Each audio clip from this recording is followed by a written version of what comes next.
Well, welcome to another episode of Breakaway from the Rat Race. And today I have the pleasure of speaking with Lauren Wells. Lauren leads the strategic evaluation of market research and implementation and heads business strategies. Lauren brings over 10 years of business development and sales experience and project management experience to the company. The company is called 70 Mortgage Note. Prior to joining the company, she worked as a senior consultant with SaaS startups, including Procore and LinkedIn, to build and scale their sales organization. So this included developing forecasts, defining target markets, identifying acquisition opportunities, and establishing new sources of revenue.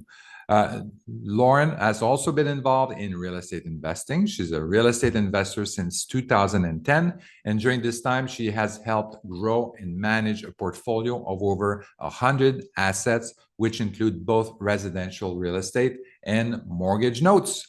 Lauren, welcome to the show. Thank you, Eric. Happy to be here. Thank you for the great introduction. My pleasure. So tell us more about that. Obviously, so you're a real estate investor, but you're also a notes investor, which is something that we're going to talk a little bit more in depth here. Yeah. But let's get started on real estate investing. How did you get started on real estate investing? And then kind of like, how did you decide? I'm assuming that you started with real estate and then you went to real estate note.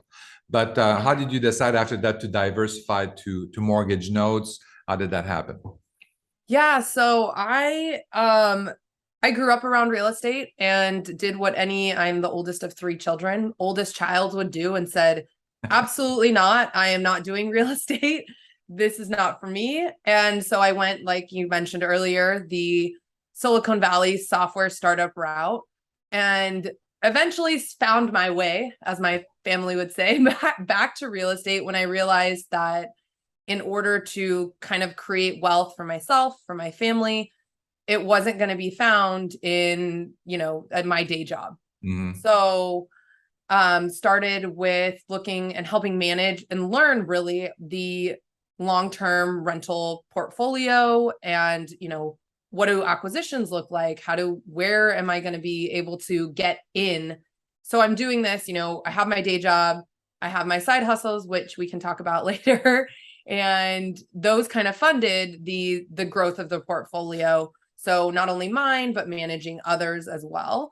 Mm-hmm. And learned a lot there, about what I loved and what I didn't love about investing. And I would say, I think the biggest thing I found was, and what kind of led me to notes, and then what made me realize even further that notes was still active, was that it was still really active. Mm-hmm. And as someone who has young children and wants to be there as they grow and like the biggest way I can. Yeah. I realized that, managing units was great, but it's still a very active, like you are not sitting collecting mailbox money, as they say. Yeah. So looked into notes, which, I then kind of built my own portfolio there of about 50 mortgage notes. Mm-hmm. And at that point, again, still pretty active.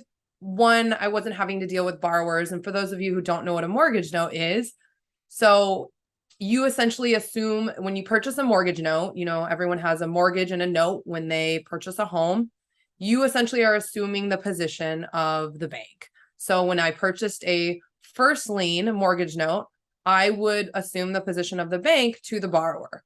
So this was attractive to me because I did not want to, I didn't have to deal with tenants. They were borrowers. They had made a commitment. I was the bank. I was just collecting payments. So, looking at people who were performing and then non-performing. So people who weren't paying and, what avenues do I have there? And that was much less active than managing tenants, as you can imagine. I wasn't speaking with borrowers. And however, I started kind of, as when you're kind of in that real estate realm, you network, you meet other people, you find other opportunities, and connected with my now business partner to launch a fund, which now kind of provides that passive option to people. So, yeah. So let's go back a little bit and kind of, Yeah. you're at your day job. I also worked for a SaaS company. I worked for Okay. Salesforce for 5 years. Oh, awesome. Okay. And and I worked in CRM for many years. I had like a real job at one point. Yeah. Like, Yeah. At one and I point. was also a project manager and Yeah. all that kind of good stuff. All the good stuff. All the free lunches. But then exactly, yeah, all the free lunches, the free Coca-Cola. And, Yeah. yeah, just to keep you healthy. Yeah, And, it's super healthy and super, moving a lot. that's right. So you're sitting at your desk and you're Yeah. in meetings most of the time, and then you think, well, this is like, so what change or what is going through your mind and say, okay, well, this is, I have to do something. I have Yeah. to get out of this 9 to 5, and Yeah. sometimes even longer than 9 to 5. And then when you include the commute, and then it's like Yeah. 8 to 6 and all that kind of stuff. So how did you kind of like made that realization? What made you realize that? Yeah. So a couple of things. I volunteer coached a high school water polo team when I was working at one of the tech companies. And I realized at these practices and games and tournaments, which parents were there. And typically they either had their own business or they were in some sort of real estate investor, in some capacity. And I thought, okay, if I am going to have kids soon, I wasn't, I was married. We didn't plan on having kids anytime soon, but I was like, I'm going to have to figure out a way to not be sitting in meetings and at a desk all day, because that's just not compatible with the life that we want for our future children. Yeah. And so at that point, I kind of I didn't really think about real estate yet. I went to the side hustle route.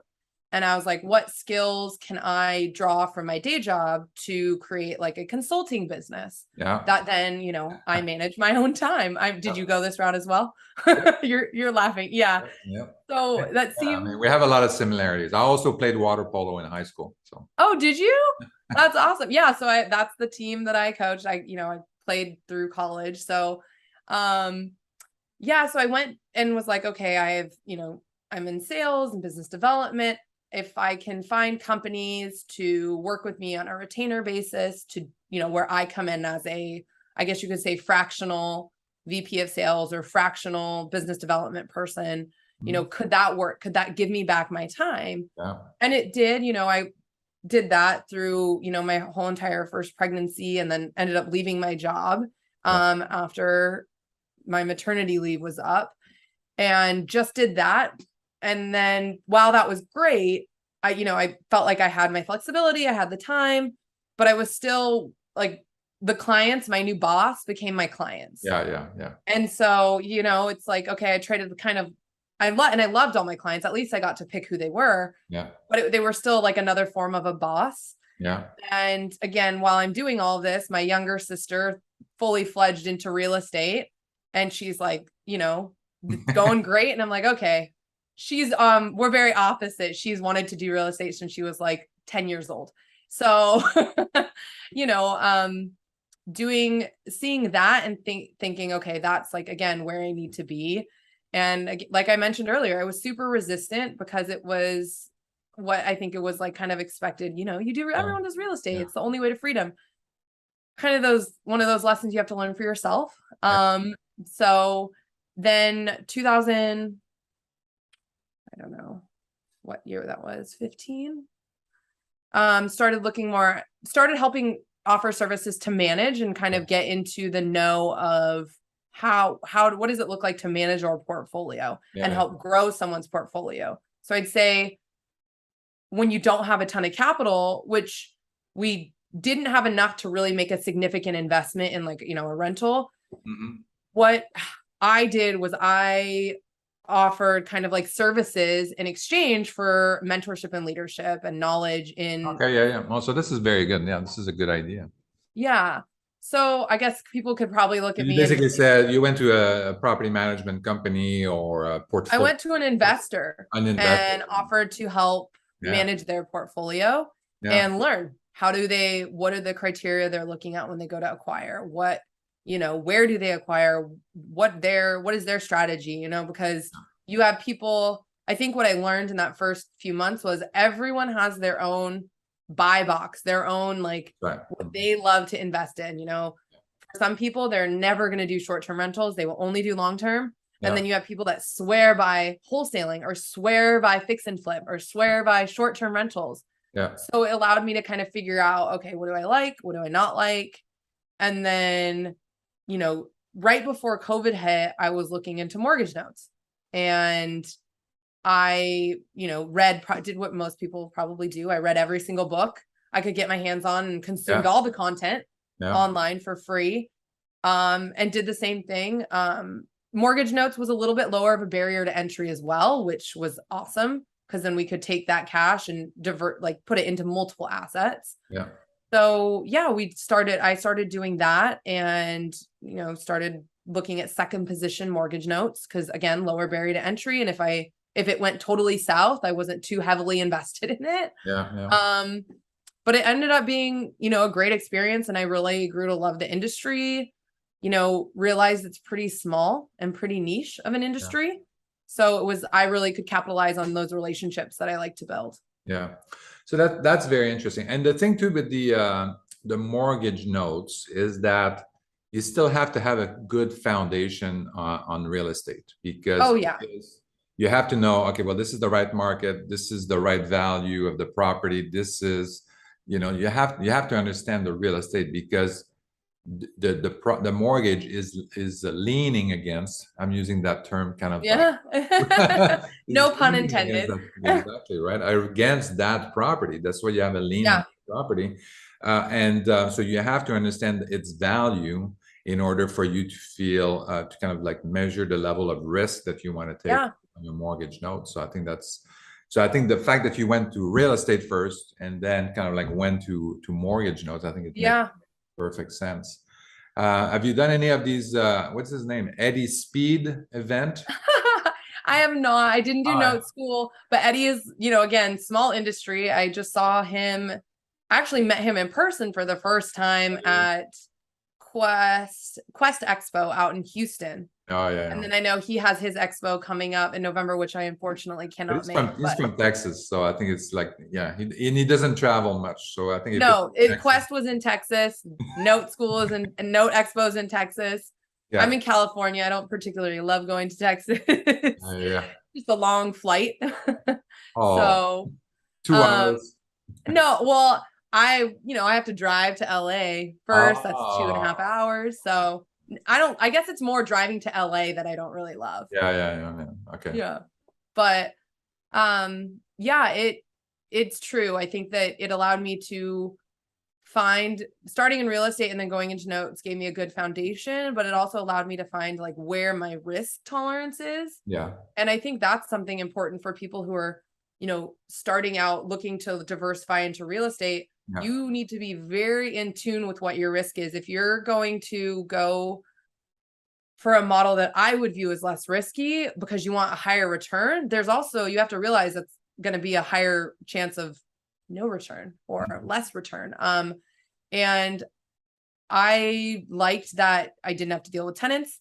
The liens were secured by, single family residences. And then, like you said, using my knowledge of the industry to say, okay, these are the markets where I want to look at notes. And just like anything, doing your due diligence, knowing what's that property value, who's the borrower, what are the laws. There's a lot more things that go into notes than probably most, because you're also dealing with like foreclosure, bankruptcy, laws of a specific state being very different from the state next to it. So it was definitely great to have the initial real estate background for sure, and education. Yeah, and for me, after understanding that notes business, I mean, I started into it and doing seller financing. So some of the single family turnkey rentals that we were selling, some people couldn't qualify for loans. But they weren't willing to put a large down payment. So we would kind of like do a deal with them and do seller financing, and it was great. I mean, it was constant cash flow you can count on. And I mean, you're right, you don't have to worry about tenants, you don't have to worry about any repairs, you don't have to worry about anything like that. But so from that perspective, it was great. I mean, I really liked it. And our return was good because we had purchased the property, we had renovated it, and we sold it at after repair value at market value. And then so we were making a profit on that, and then we're getting like a significant down payment to make sure that we had a return. I think our return was like 15% or something like that. So that's kind of what we were shooting for. And then, but it was great for the buyer also, because we wanted to make sure that they were also getting like a 10 or 12% cap rate. Yeah. Not cap rate, cash on cash return. Oh, so that's kind of what we were looking for. And so that was a win-win. They got the house, they got 12% cash on cash return, and we got a good return on our side also. So that worked out pretty good. And a lot of our buyers are the investor on the single family rentals. I mean, they don't necessarily have to deal like day to day. They have a property management company that manages them. They don't have to manage the tenants. They don't have to collect payments or anything like that. Every once in a while, I mean, they do have to approve repairs, and they do have to, they get notified that the tenant leaves, and then you have to find a new tenant, and then you don't have to rent for a while and all that. Yeah. And if you do have, like, not in no way am I saying that, like, you know, long-term rentals isn't a good play. It definitely is. That's all my sister does, and she's super successful.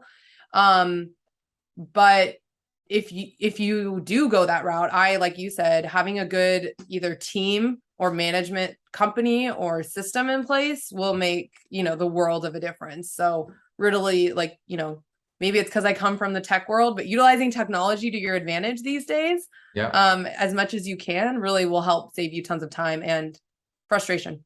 Yeah.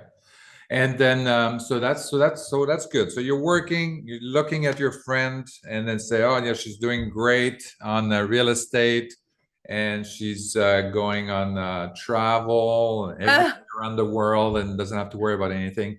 And you say, I want that. And then then you start getting into this. Then you also look at mortgage notes and stuff like that. But studying mortgage note is not.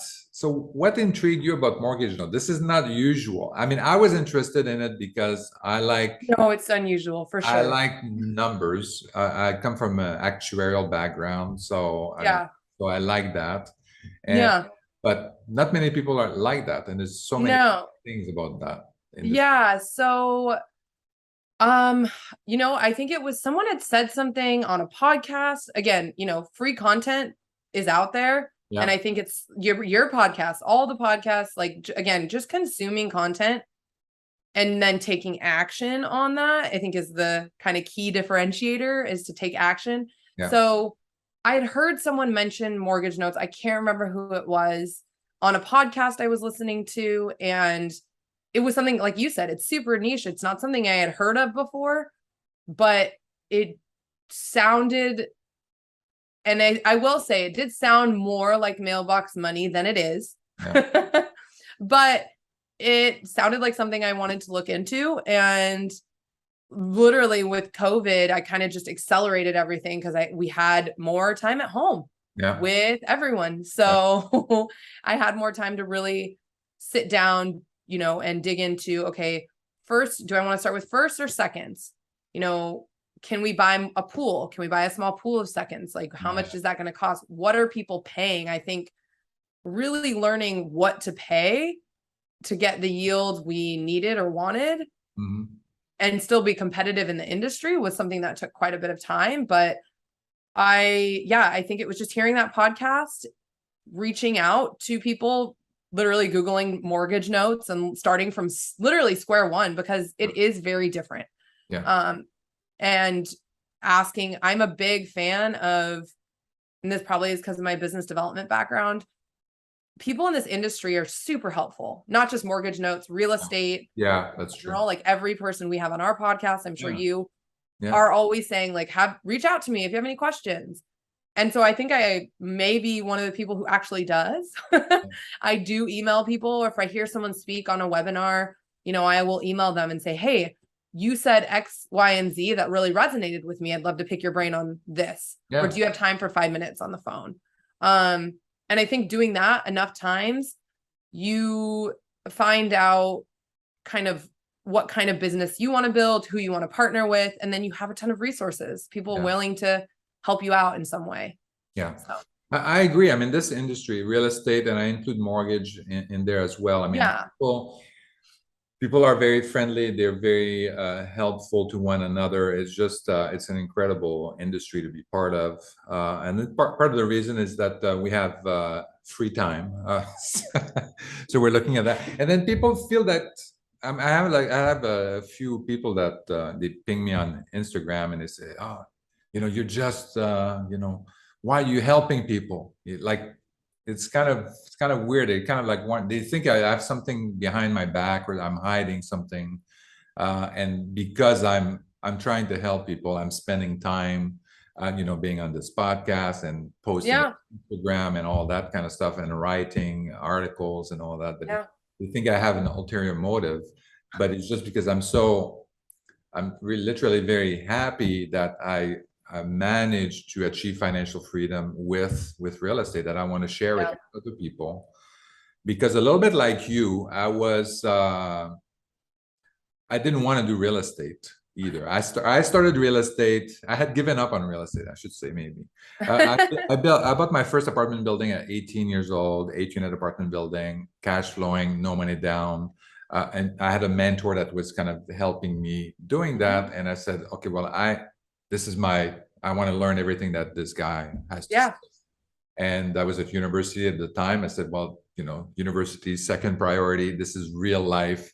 And so I ended up buying an 8-unit apartment building at that point. But then it took a long time for me to be able to replicate that. And then I ended up in California and, numbers don't make sense. And even though I had tons of money at that time, I had like stock options at Eagle system, and had tons of stock options. And I wanted to invest and the numbers didn't make sense. And so I waited and eventually came back only 10 years ago into real estate and have been very successful, and turned that into a family business. You're talking about how important your family is. This is it. So just like you, I kind of I didn't want to be into that. I'd rather try other businesses. I tried to do software. I tried to do independent consulting. I tried to do food business. I had a gourmet sauce company, all that kind of stuff. But tried all kinds of things. And then came back to real estate. And then, I said, okay, well, I have to share it with other people so they don't waste the time that I wasted. Focus on that. Be done with it, achieve financial freedom. Then if you want to do a gourmet sauce company, then you can do it. Then you can do your gourmet sauce company. Right? So focus on what makes money, then focus on your passion. Yes. So, unless your passion makes money. So that's a long way around. But seller finance. So let's talk a little bit more about that mortgage notes business, because it's a very special kind of business. I know there are different categories, different types of note. You mentioned a couple of times that you're focusing on the second position mortgage notes. So this is very particular kind of note. So tell us a little bit about the different types of notes that an investor could buy. So you have your first position lanes, which is what most people would think of as, when you go to buy a home, it's the mortgage, it's the first loan that you take out. And within, so you have that. I'm trying to think if there's so many different options. Then you have second position, which could be like either a second loan that you have on your house, or it could be a HELOC, or it can be any sort of line of credit that's attached to the house that you take out. So I focused on those mostly because they were at first I did go into first, but because they have a smaller barrier to entry. So I was able to get, mortgage notes for I think I bought my first pool was like $50K and I got 7 notes and they were, low dollar, but it was a good place to learn how to navigate the mortgage note industry, who are the players, who's the team I have to have in place to really scale this. And with first, so there's kind of pros and cons to both of them. You have first, which is exactly what it says. Other than tax liens, city liens, they are in first position. So if they foreclose, you are the first to get paid as long as there's no outstanding taxes. So a lot of people gravitate towards that because they're great. I don't have to worry about anything but taxes, essentially, and clean title. And then you have seconds, which again is what I started with. And you don't have to have a huge amount of money to get started. Excuse me. But you do have the value of the property is 10 times more important. I think that I got into it at a great time because I bought them pretty much right when COVID hit and value skyrocketed. Now I already did my research and made sure I had, complete loan to value, like coverage between the first, the second, any outstanding taxes with the buffer. But, that only gave me more of a buffer because of what COVID did to the housing market. Now you do need to know value is super important with seconds. And so is, the position of the first, if they're in foreclosure, are they paying? Are they not paying? So then even within the different types of liens, first or second, you can also purchase performing liens or non-performing liens. So performing are, people who are paying their mortgage on time, you're just sitting there collecting payments. And then non-performing, technically qualifies as anything over 90 days delinquent would be considered non-performing. So borrowers who, I purchased some notes, people hadn't paid for like 5 years. So yeah, it's a very different conversation from, someone who hasn't paid for 5 months. And when you are purchasing these loans, something that they talk about a lot is like UPB, which is unpaid principal balance. So when I talk about getting, what was it, 7 notes for that 50K, I wasn't paying 50K for $50,000 worth of loan balances. I was paying 50K for like $150,000 worth of loan balances. You're getting a significant discount because these aren't performing. You get less of a discount if they are performing, but yeah, when they're not performing, the point is you're buying them at a discount because you are taking that risk that it could go to foreclosure or, whatever that might be. So, yeah. And if they're non-performing also, I mean, you may have to, contact them, take action, work with them on a oh yeah. Yeah. So that's where the laws this is and that's where the laws, knowing, having a legal counsel in each state comes in handy. So what is the law in California? Very different from New York, very different from Texas. And if a borrower isn't paying, being able to draw in that counsel and say, hey, what are my next steps? Like, what can I do? Because when I say notes are secured by the property, the way that happens is through foreclosure. So obviously it's not ideal. We always try to work with the borrower and figure something out.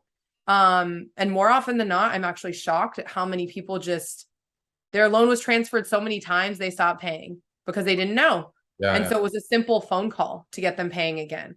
But there are those people that basically say, I haven't paid in 5 years, I'm never paying again. And so your option then is foreclosure. So what happens? So if you're in second lien position and then, they stop paying the first lien, is the first lien lender contacting you? Because you're basically, do you always have the option of taking the property when you're in second lien position? Yeah, you can foreclose from second position. I've done that with a handful of ones that I owned. If there's not equity, that doesn't make sense. You want to continue to work with the borrower or try to work with the borrower. If they're not paying, there is equity, you do have the ability to foreclose from second position, which I think a lot of people don't know or don't think can happen. They think you have to be in first position to do that. If it doesn't, sell at auction and you take back the property, you are responsible for paying the first lien. So that's something to consider. Again, that's why equity is such a big part of it. But yeah, you do have the right to foreclose from second position. And again, if the value is there and if the value is there, it's going to sell at auction and you're going to get paid in full. Yeah. So Yeah. But I think everybody can kind of understand that there's more risk, obviously. Yep. Because when the value of the property goes down, I mean, the first thing that gets cut off is going to Yeah. be second lien Yeah. Yeah. position that's going to be cut off.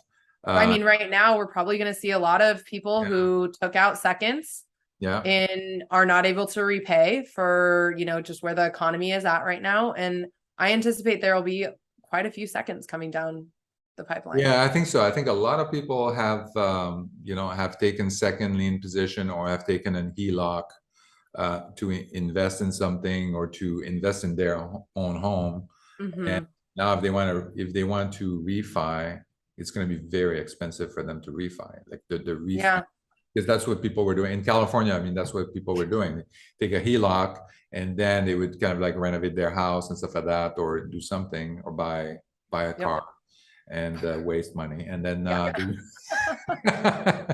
and then they would refi eventually. There was a whole refi game going on in California.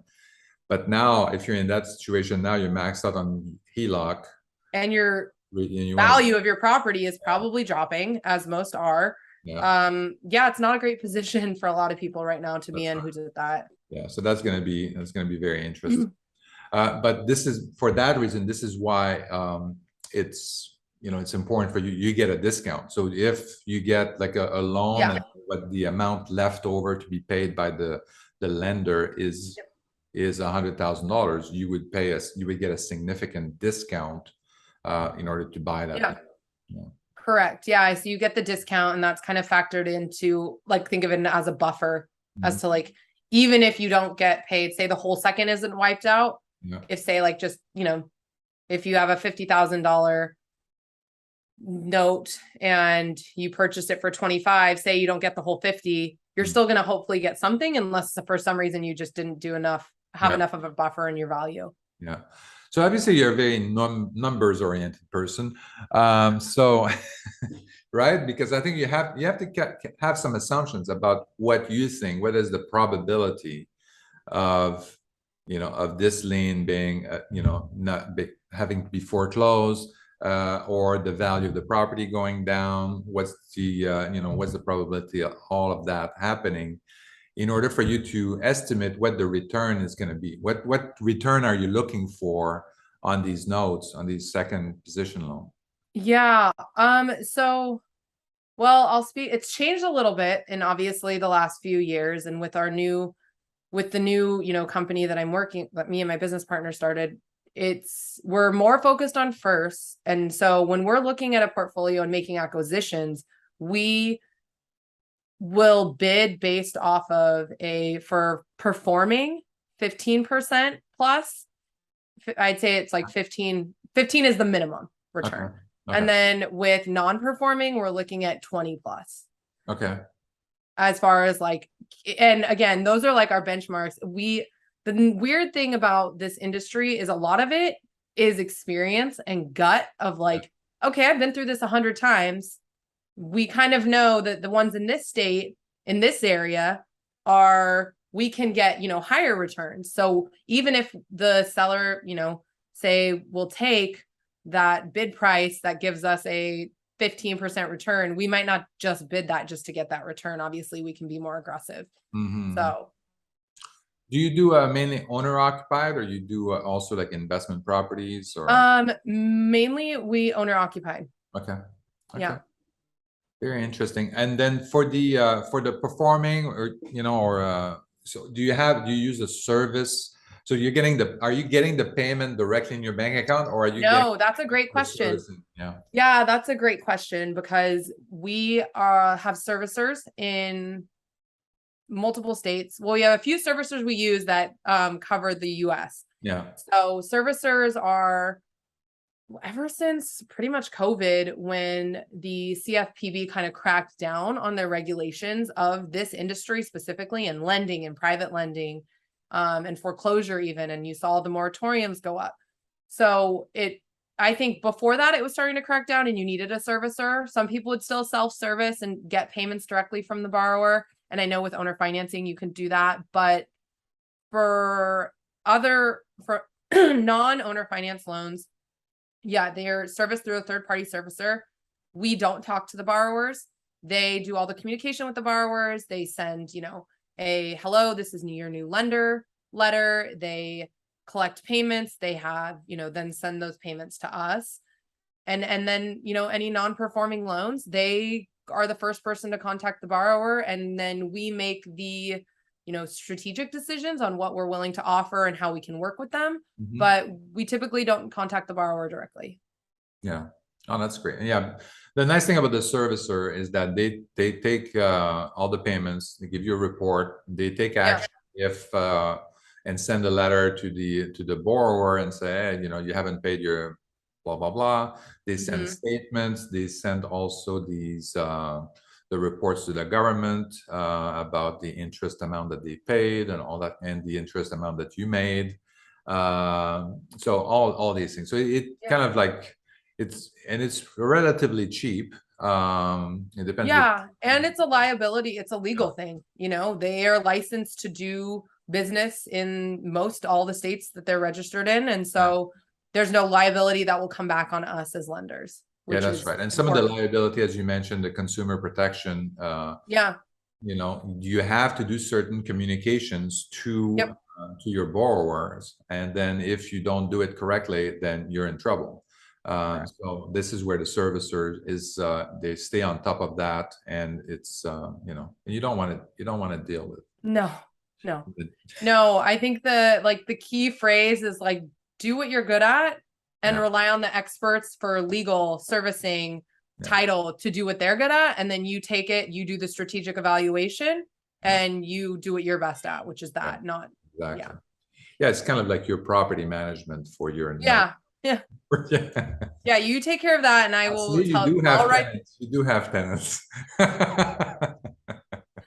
You don't have any toilets and roof. No repairs. I mean, unless you go the contract for deed route, then technically you do, but we don't really do that anymore. So and okay, so that's very interesting. So I like this industry also because it's clean. I mean, you're just dealing with, I'm a math guy, so I like numbers and all that. So you deal in a spreadsheet, you calculate thing, and and it's great. I mean, it's very it's just numbers, and and you make more numbers come back into your bank account.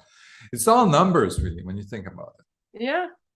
Numbers that it is numbers. I will. It's we have a great team that we have a lot of I will say we have a lot of spreadsheets floating around. So tell me about kind of like the team that you mentioned. So who do you have as part of your team to make that business? Also, like, how many nodes do you have in terms of size, in terms of amount? So one of the people, I mentioned earlier how I was very proactive in reaching out to people and learning the industry. Someone I did hear speak at a conference told the audience all the ways we were going to lose money doing notes. You're going to lose money doing this and that and this. And it was the first time that I had heard that from someone. And I loved it. I was like, this is the first time I've had someone tell me like not to do this. And it just felt very transparent. Just didn't want to have any competition. There's enough to go around. So I reached out to him, and he actually started mentoring me, and I started managing all his assets as well. And then what happened was he had a ton of Regulation D funds. And was also working with non-accredited investors to do partials or joint ventures. And again, I'm helping manage this. I'm helping manage my portfolio of my own. And together we, launched a Regulation A+ offering and scaled and built out a team. We have all of our lawyers, our servicers, and then our internal team. So, right now, for this specific fund, we have about 20 million assets under management since July that we launched. Wow. And it's, again, it's just having the right team in place. So basically this fund, Reg A funds, means that it's registered with the SEC. Yep. and then that they are able to accept money from any retail investors, anyone who Yeah. wants to invest. The reason why they're allowed to do that is because they registered with the SEC. They abide by certain by strict standard for maintaining records, accounting, and also sharing information about kind of how the business is doing, so that your investment is, at least you're informed about the investment. Yeah, I was gonna say, so you can see the transparency is really what I think it does the most. Yeah, so we went through that process and we're qualified as of July. Mhm. And again, not our first offering, but our first Regulation A offering. And Okay. it is very unique. I mean, it's something that has been around for a while, but I see it as like the crowdfunding of alternative investments for Yeah. real estate. Mhm. And in the past few months, we've been to a few conferences and it's come up a lot. I think it's gaining momentum in not just the note space, but in real estate in general, especially with the debt funds. Yeah. So because there are people who aren't accredited that do want to get started, but don't know how. So or they don't want to be hands-on, they want passive. So it's just a different option Yeah. for them. Yeah. So if someone is interested in investing in notes and mortgage notes on their own, so Yeah, how should they get started? on their own. Ooh.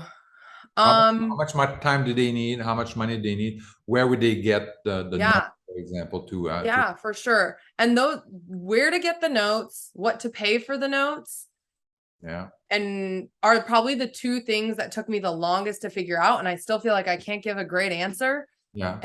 because it really is all industry, like relationship building. Yeah. People will sell first to people they know, like, and trust. Yeah. And because of all the regulations, like if I did something wrong, it doesn't come back to them, the seller, if I broke a rule, Yeah. which that kind of like chain of title follows. Mm. So when you're getting started, I would say joining the different Facebook groups, attending the conferences, even if you attend virtual, and kind of seeing who you resonate with. The space is pretty small. You have your owner finance, like Tracy and Fred, owner finance game. They're huge. You have Eddie Speed at Note School. Yeah. You have, my business partner, Chris 70. You have a lot of people who you're just going to see again and again and again. I would just watch their content, see, who you resonate with. And a lot of them do sell and broker notes as well. Like I know we sell assets to individual investors all the time. Yeah. So you can go sign up for different sign people's NDAs and then get on their list. There's kind of a few different levels of investors. So you have your individual investors, you have your like institutional investors, and then you have like the larger banks and hedge funds. Yeah. So as an individual investor, you're really going to be going to, the other bigger funds to buy notes that they're going to liquidate. Mhm. So you have, again, 70 investments, you have first lien capital, you have Paper Stack, which is kind of like a marketplace for notes. Yeah. If you're just looking to see what's out there, that's a great place to go because it's kind of like looking at Amazon for notes. You're like, they're listed there. You can see what you want, what you don't want. You can filter. So that's where I would look for notes, is going to those funds and seeing if they sell. And if they do sell, asking to get on their list. And then how much to pay, that's constantly changing. I think that also just depends on what return you're looking for and how realistic that is. And that's where that mentorship or relationship with people in the industry is going to come in huge, because you don't want to be someone that's overpaying. When I purchased my first note, I was very lucky that they told me you're paying too much for this. Yeah. And they came back and said, like, no, it's only worth this. Here, you can have it, but for this price. And I mean, how awesome is that? That doesn't, that just shows there's still good people out there. Oh, no, that's But good. you don't So want how to, much, what's the minimum amount that people should have for investing? I would say, like, very conservatively, 25,000 Oh, wow. to start. So low barrier to entry. Yeah. I mean, if you're looking at seconds and you might be looking at some non-performing firsts, performing is obviously going to cost you more.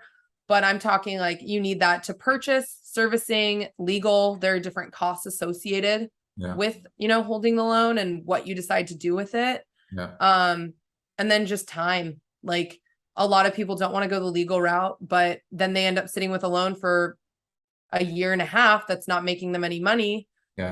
You start legal and the person takes you seriously and starts paying. So I'd say, 25, 30-ish, just for one. I'm not talking like to build a huge portfolio, and obviously pricing is adjusting to purchase. But I think if you do your research and get on all the lists, that you can probably find one around there. Sounds good. Very good. So Lauren, you're obviously a wealth of information in the notes industry. So if people want to get a hold of you, I think you also have a podcast, Creating Wealth Simplified. So I think that'd be great. But where else can people reach out to you? You can email me directly.